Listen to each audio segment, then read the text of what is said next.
Welcome, fellow TV and film fanatics, to the Binge List. I'm Greg, and March 2024 is not a high volume month for Amazon Prime Video, but it does not make it a bad month because there are some high quality options being added to the streaming service this month. So I picked out a few of those top options for this list that seem to stand out: an award-winning movie, action films, and others, and shows, along with some original new titles that look awesome, and one that I'm extremely excited to check out. So how this works is I'm going to go through a few of those titles, talk a little bit more about them, and at the end of the video, I'm going to show you the entire list of what's coming to Amazon in March. So stop mindlessly scrolling, stop wasting your time, and let's jump in and check out the list.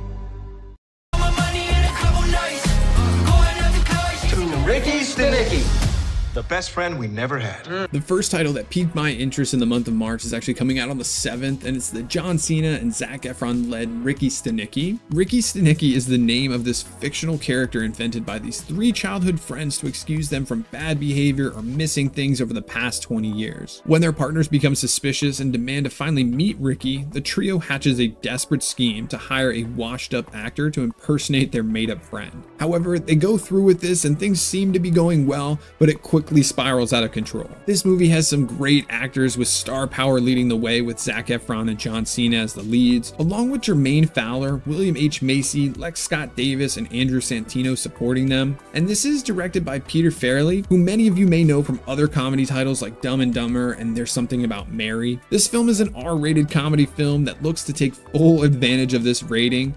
Just from the trailer, it looks like it's going to be a wild and comedic ride, with this group of friends trying to uphold their lie. You only see glimpses of it, but it looks to have a ton of outrageous and hilarious situations, with these actors going all in these scenarios.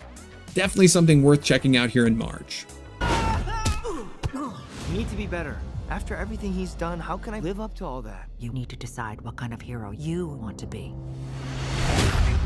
Next is a highly anticipated show that's going to be coming out on the 14th, and that's season 2 of Amazon's hit animated series Invincible. This is not your typical animated superhero show though. It does follow some of the typical superhero tropes, but it is way more than that. It has some dark themes and graphic violence that are catered towards more of an adult audience. This is based on a comic book series written by Robert Kirkman, the same Robert Kirkman who wrote a little-known series called The Walking Dead. It follows Mark, a half-human, half-alien teenager who'd inherited superpowers from his father, the most powerful superhero, Omni-Man. As Mark embraces his abilities, he must navigate the challenges of being a hero while confronting the dark sides and hidden truths of his family's legacy. Like I said, this show tackles complex themes for adult audiences that I definitely don't recommend watching around your kids. The characters are well developed in this show though. You get to follow them on these emotional journeys, particularly Mark's growth and struggles that he faces from normal high schooler to superhero, and it's brought to life with these amazing actors like Steven Yeun, J.K. Simmons, Sandra Oh, Zazie Beetz, Walter Goggins, and way more than that. And it looks really cool too, with high quality animations. The series has been praised for its characters' expressiveness and intense action sequences. If you like superhero shows and you want something that's a little bit different, Invincible is a must watch for fans of those mature superhero stories. It has dark themes, graphic violence, and engaging characters, and a well-written narrative. I didn't come here for fun or to flirt. If I'm not good enough, I have to do something else to help my parents. Next on our list is an older movie, but still a really good movie, and that movie is Frida, starring Salma Hayek. This is a biographical drama film chronicling the life of the iconic Mexican artist Frida. The film portrays her passionate and tumultuous life marked by physical trauma, political activism, and tempestuous relationships with muralist Diego Rivera. Through flashbacks and dreamlike sequences, the film explores Frida's struggles and self-identity, her chronic pain, and social expectations, while also showcasing her resilience and this unwavering spirit in the film. You could tell that Hayek was all in on this role from what you saw on the screen, but also she spent years developing this film. She was an advocate for this project and even funded a portion of the production. And Hayek and Molina's performances in this one are really what makes it great. They're both captivating, they're portraying Frida and Diego. Hayek showcases her flaws and complexities alongside this artistic brilliance that really draws you into her personal struggles and triumphs. I was only 12 when this movie was released, so I did not see it till a bit later, and movie quality had honestly improved since it was released, but it's a film that for its time was shot beautifully. There's plenty of vibrant scenes that recreate Frida's artistic world. Frida is an older movie, but it's still worth checking out for its excellent acting and emotional portrayals of this artist's remarkable life. Hey, it's okay. What happened? Your ship just crashed.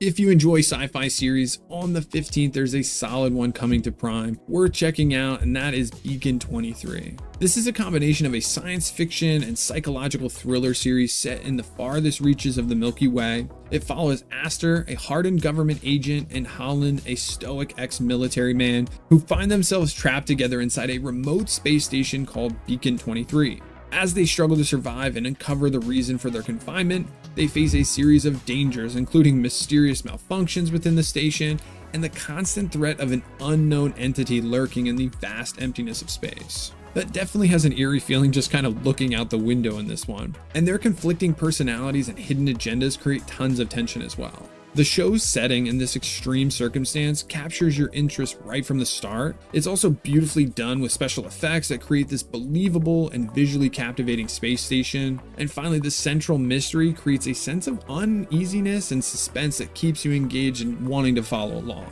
On top of that, both the leads, Lena Headey and Stephen James, deliver compelling performances, portraying their characters' complexities and internal struggles and working really well together.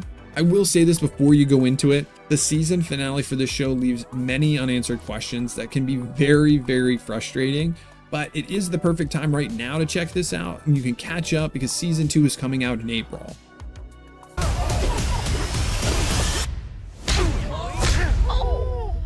So you like to fight? You ever win? No one ever wins a fight. This next one I'm super pumped about, and this is going to be the 2024 reboot of the movie Roadhouse. And I was a huge fan of the original, and I'm a huge fan of Patrick Swayze, and now they're bringing in another actor that I really enjoy. And in this one, it's going to be Jake Gyllenhaal starring as Dalton. In this one, Dalton takes a job as a bouncer at a Florida Keys roadhouse. He soon discovers that the seemingly perfect paradise is riddled with corruption and violence and controlled by a powerful local criminal. Determined to clean up the streets, Dalton clashes with the local thugs and must face off against a ruthless adversary to restore peace and justice. I really hope they bring some fresh takes on this iconic classic. Obviously they'll modernize things, but the trailer paints it as a potentially grittier take on the original film's themes, and it does hint at exciting fight choreography and thrilling action sequences. I do love Gyllenhaal. I feel confident that he's going to bring his normal intensity and charisma to this, and there are a lot of familiar faces supporting him, with Joaquim de Almeida, Post Malone, Arturo Castro, JD Pardo, Lucas Gage, Darren Barnett, and Billy Magnuson. The real question to me really is Conor McGregor. I do enjoy McGregor and his fight careers, but this is his first real on-screen acting debut. Very excited for this title, but hopefully they do not taint the legacy and iconic nature of the original, so definitely something to check out in March. On to the back half of the month. On the 28th, we get American Rust Season 2. This is a crime drama from Showtime set in a struggling Rust Belt town in Pennsylvania. It follows Dell, this police chief grappling with personal demons and the harsh realities of his decaying community. The series honestly uncovers a web of corruption, desperation, and buried secrets that threaten to tear the town apart. And this is put together by strong performances of Jeff Daniels and Maura Tierney, along with their supporting cast. And this show has a lot of complex and flawed characters who really explore moral ambiguity, small town secrets, and the struggles of the working class communities. And they capture the just bleak and desperate atmosphere of a declining town so well. American Rust is going to be divisive because to catch season 1, it appears that you're going to still need to check it out on Showtime. But if you saw it and you enjoyed season 1, you can jump right into season 2 on the 28th. The average human body is just not meant for such things. Most of you will not be chosen. Beautiful speech. This last one on the list I'm really excited to check out as well, and this is The Boys in the Boat, but I'm glad that Amazon is bringing it to the streaming service on the 29th. This is a sports drama based on a true story of the University of Washington's rowing team in the 1936 Berlin Olympics. The film follows a young man facing poverty and hardship who finds an unexpected opportunity when he joins the university's rowing team under the unconventional coaching styles of Al Ulbrichtson. Despite their lack of experience and resources, the team composed of working class men men, overcome numerous challenges, and embark on a journey of grueling training, camaraderie, and self-discovery. Ultimately, they face off against elite teams from around the world, including Nazi Germany, in a race that becomes a symbol of hope and resilience in the face of adversity. This film boasts a strong cast with Joel Edgerton and Peter Guinness, along with some up-and-coming actors like Callum Turner, Thomas Elmes, and Jack Mulhern. And again, I've not seen this yet, but from talking to people who did and reading up on it, I do get a miracle feel to it, kind of this underdog against the world type of feel.